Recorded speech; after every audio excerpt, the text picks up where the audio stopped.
everyone, you're very welcome back to day 8 here of this 10-day challenge. Today is all about flight trajectories with the same club, okay? So we're going to be doing high, medium and low flighted shots. But there's going to be one simple technical change that we do here in order to produce the lower flighted shots, your stock shots and the higher golf shots, okay? So some people talk about using their hands. They'll move it forward, deal off the club, and you get the lower flighted shot. The only problem with this is that it's quite easy then if you're moving your hands forward, the club face gets manipulated and you start to go out to the right. So for us, all we're going to do here is experiment with different ball positions. So for the lower shot, we're going to place it a little bit further back in our stance. So I have a 9-iron here. So if it's in the middle generally, I'm probably going to place it about half an inch back in my stance just for the lower flighted shot.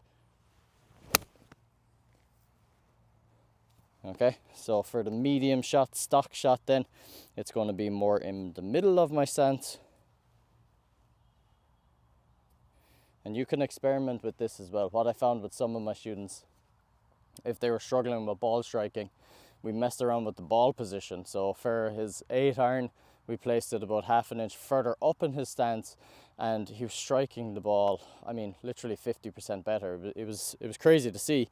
And he said, you know, it's funny you did that, because when he was younger, he used to have the ball position further up in his stance. And I said, what changed? And he said, I don't know, YouTube told me to put it back in my stance. So look, we experiment what works for you, okay? Golf is a quite individualistic game. There's no two body shapes. Everyone's got, you know, different mobility ranges, heights, weights. What works for them might not work for someone else, okay? So figure out what works for you here. So for the medium shot then, I have a 9-iron here. It's just generally in the middle of my stance. Okay, standard 9-iron there.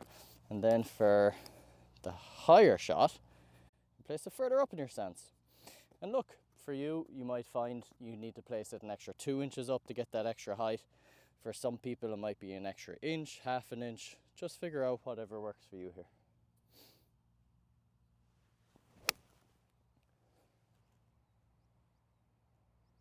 Pick that straight up off the ground, a little bit thin on that one, so we'll go again. Autumn ground, nice, soft and wet and muddy. But just experiment here what works for you. So we're going for the higher shot here.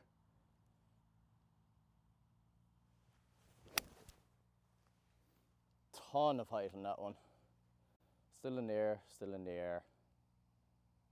There we go, right beside the pin, not bad. Okay, so that's the different flight trajectories with the same golf club. Again, just for the lower flight trajectory, place it further back in your stance. Stock shot then generally in the middle for a mid-iron. And then if you want the higher trajectory, it's good if you want to land on the green nice and soft. Maybe the pin is tucked behind the bunker. Just place it further up in your stance, okay? So hope that helped you today. Go and experiment with ball positions. See which one works for you. Let me know in the comments if any changes occurred. And I'll see you tomorrow for day 9.